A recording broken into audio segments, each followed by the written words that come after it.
Today on Country Cast, we're going to be hitting the top 10 of country music and its most intense feuds between artists. Our top 10 includes a slew of artists, and I'm sure you will be shocked at some, and others you will tell yourself, oh, I remember that one. Alright, well let's get right into it. Coming in at number 10 is Dolly Parton and Porter Wagoner. Porter Wagoner had a television show in the 1970s where Dolly Parton would share the stage. And from 1967 to 1974, she would share the stage and the show with Porter, but would leave in 1974 for bigger performances. And after the split between the two, Dolly wrote "I Will Always Love You" for Porter. But Wagoner, he had other plans. And in 1979, Porter Wagoner filed a lawsuit for a breach of contract surrounding $3 million. In an interview with the Los Angeles Times in 2008, Parton had this to say about Wagoner. "I worked with Porter Wagoner on his show for 7 years, and he was very much, I don't mean this in a bad way, so don't play it up that way, but he very much was a male chauvinist pig. Certainly a male chauvinist. He was in charge, and it was his show, but he was also very strong-willed. That's why we fought like crazy, because I wouldn't put up with a bunch of stuff." Dolly and Porter would eventually harmonize their relationship, and she would be by his bedside when he passed in 2007 at the age of 80. Let's face it, Porter Wagoner did help Dolly jumpstart her career. Now moving into number 9, it's two mullet-wearing 90s country boys. That's right, Travis Tritt versus Billy Ray Cyrus. Travis Tritt released a book in 1994 titled 10 Feet Tall and Bulletproof, which would also be a title to one of Tritt's records. The book would cover the comments made about Billy Ray Cyrus's hit song, Achy Breaky Heart, and how it was taken a little too far. Tritt explained in his book he was just an honest man, answering a question honestly when he said the song was frivolous and doesn't really make much of a statement. And another derogatory comment made by Tritt in '92 about Achy Breaky Heart was that it was an ass-wiggling contest. But in 1993, it was clear Billy Ray had yet to accept an apology from Tritt, where Cyrus was being presented the award for Favorite Country Single. He made a jab and said, "As far as I'm concerned, to those people who don't like Achy Breaky Heart, here's a quarter, call someone who cares." As you know, "Here's a Quarter, Call Someone Who Cares" is one of Tritt's hit singles. Cyrus and Tritt would make amends, and by 2002, they would perform together at a tribute show for the country outlaw legend Waylon Jennings. I think this feud personally should have been settled by a mullet-growing contest. For number 8 on the list, it's the Man in Black, Johnny Cash, versus the infamous Grand Ole Opry. Johnny Cash and the Grand Ole Opry had their feud back in 1965, after the Walk the Line singer broke out the floor lights to the stage. The Opry was not too happy with Cash destroying the stage, and in 2003, Johnny had this to say in an interview with 60 Minutes. "I don't know how bad they wanted me in the first place, but the night I broke all the lights on the stage with the microphone stand, they said they couldn't use me anymore. So I left and used that as an excuse to really get wild and wound up in the hospital with my third time I broke my nose." God only knows what Johnny Cash did that night, and the Opry knew they couldn't refuse Johnny Cash. I mean, come on, it's the Man in Black. And before Cash passed away, the Opry and Cash reconciled, and he was allowed to perform back at the Grand Ole Opry. The number 7 feud involves a Hank Williams. This feud surrounds Hank III, who is Hank Williams Jr.'s biological son, against Kid Rock. And I'm sure everyone has heard of Kid Rock being Bocephus' son. Well, that could have easily been mistaken when Hank Williams Jr.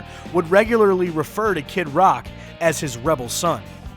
Hank III's relationship with his father was not the best between a son and his dad, and in an interview with the Chicago Tribune, Hank III said the only thing his dad had ever bought him was a drum kit. However, Kid Rock would deny the allegations of him being Bocephus' son, but the rumors would continue to be spread. And when the rumors were like wildfire, Hank III would be bothered with the question about him and Kid Rock being brothers. Hank III would eventually release a song titled "Not Everybody Likes Us." The song lyrics would read, "Just so you know, so it's set in stone, Kid Rock don't come from where I come from. Yeah, it's true, he's a Yank, he ain't no son of Hank." That song made it clear that the two were not brothers, and Kid Rock was not the son of legendary Hank Williams Jr. And now to number 6, Luke Bryan up against Zac Brown. This one is interesting because of the current sound that the Zac Brown Band has on their most recent record, and some of the songs that they have been performing live on their recent shows. Zac Brown took it upon himself to speak on Luke Bryan's single, That's My Kind of Night, by saying in an interview with the Vancouver Canadian radio station JRFM that Luke Bryan's single was the worst song I've ever heard. Brown continued and had this to say about country music that was on the radio. There's songs out there on the radio right now that make me be ashamed to be even in the same format as some other artist. To me, country music has always been the home for a great song. If I hear one more Tailgate in the Moonlight, Daisy Duke song, I'm gonna throw up. However, Brown tried to save himself with following up with, I love Luke Bryan and he's had some great songs, but this new song is the worst song I've ever heard.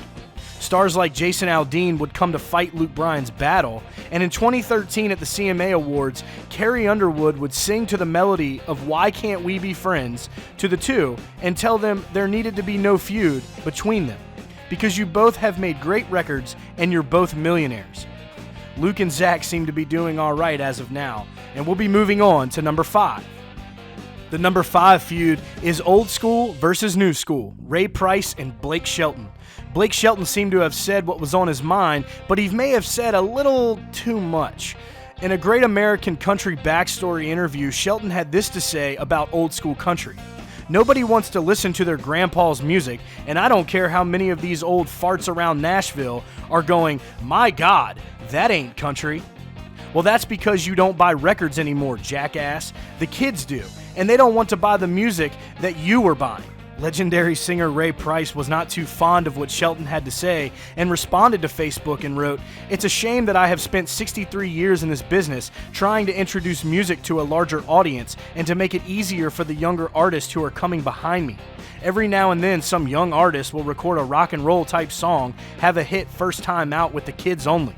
This is why you see stars come with a few hits only and then just fade away believing they are God's answer to the world. This guy sounds like in his own mind that his head is so large no hat ever made will fit him.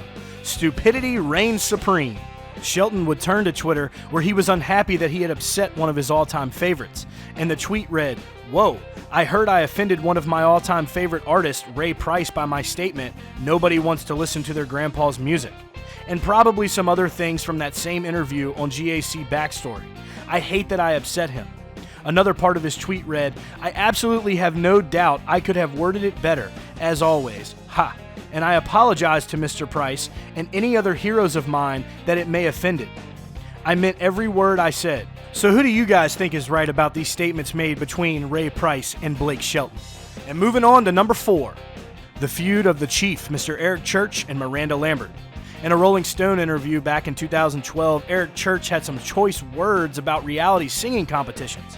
The Record Year singer said, "Honestly, if Blake Shelton and CeeLo Green effing turn around in a red chair, you got a deal? That's crazy. I don't know what would make an artist do that. You're not an artist." Lambert at the time stood up against Church since she was currently married to Blake Shelton. She responded on Twitter by saying, "Thanks, Eric Church, for saying I'm not a real artist, or Kelly Clarkson, Carrie Underwood, and Keith Urban. You're welcome for the tour in 2010. Church responded back on Us Weekly and said, "The comment I made to Rolling Stone was part of a larger commentary on these types of reality television shows and the perception they create, not the artists involved with the shows themselves. The shows make it appear that artists can shortcut their way to success. As you know, Carrie and Miranda both came from these types of shows and clearly deserve to be in the spotlight, but the Chief knows the hard work to make it big time without the little push that they may give." And now getting into the top 3, with number 3 involving John Denver and Charlie Rich. At the 1975 CMA Awards, Rich was introducing the nominees for Entertainer of the Year with slurred speech surrounding alcohol. He then randomly asked Loretta out on a date when attempting to open the envelope to announce the winners, when at this moment, Rich would pull out a lighter and set fire to the card that held John Denver's name. The burning of the card has been connected with the protest against country moving into the pop genre, but according to Charlie Rich Jr. on charlierichjr.com, he explained that the burning was induced by possibly pain medication and alcohol. And it reads, anybody that knows anything at all about the history of my father will know that it simply wasn't in his mindset to judge someone for not being country enough, blues enough, rock enough, or anything enough. Maybe something like this will happen again to add some excitement to these award shows. And getting into number 2. Two of country's biggest stars, and two of my personal favorites, Garth Brooks and Waylon Jennings. Waylon Jennings was not one to hold back when it came to Garth. Jennings was not fond of Garth Brooks at all. In 1994, Jennings was interviewed by the Inquirer, where he had this to say about Garth Brooks. I think he's the luckiest SOB in the world. He's gotten more out of nothing than anybody I can think of. I've always accused him of sounding like Mr. Haney on Green Acres. Jennings is pretty funny. Garth spoke on Jennings and how the two never even met in 2014. Garth would do an interview with The Taste of Country where he stated, "No, never met Mr. Jennings. And for some reason, man, I guess I was the guy that he targeted. You know, it's kind of weird because all the people, why I'm in the business, those people say the reason they were in the business was Waylon. So everyone loves him and he's a legend. And I just kind of let it go. I never knew what to say." And the basis for Jennings' hatred towards Garth was that he didn't believe Garth's sound was that of real traditional country music. I gotta admit, Friends in Low Places is the all-time karaoke jam, even though the two of these guys have classic after classic. Now, last but not least is the number 1 feud, and this feud is a feud that will never be forgotten and ended a career for a period of time, and that's Toby Keith versus the Dixie Chicks. Back on March 10th, 2003, lead singer of the Dixie Chicks, Natalie Maines, would make these infamous comments about President Bush at the time at a show in London. And the comment was they were ashamed the President of the United States is from Texas. Within that week, country radio was banning their music. Then the man himself, Toby Keith, stepped in and would use a picture of Maines' face with Saddam Hussein while on tour. Maines would respond with a t-shirt that read, FUTK, and I'm pretty sure you guys can figure out the meaning behind that. But that was not the first lash out to Toby Keith. Maines started controversy with their comments on Toby's hit song, Courtesy of the Red, White, and Blue, by saying it's ignorant and it makes country music sound ignorant. Toby Keith is such a good guy, he would make amends with Natalie in August of '03, where he had a band member who was losing a child to cancer, and that would be relevant to them making amends between Keith and Natalie.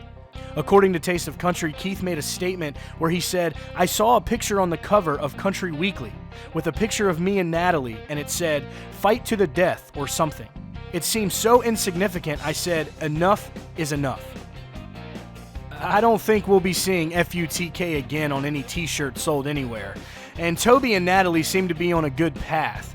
Well, that's our top feuds in the country music business and all for today's video. So make sure you hit that subscribe button down at the bottom and turn those notifications on for breaking updates on your favorite country artists and all the news coming right out of Music City.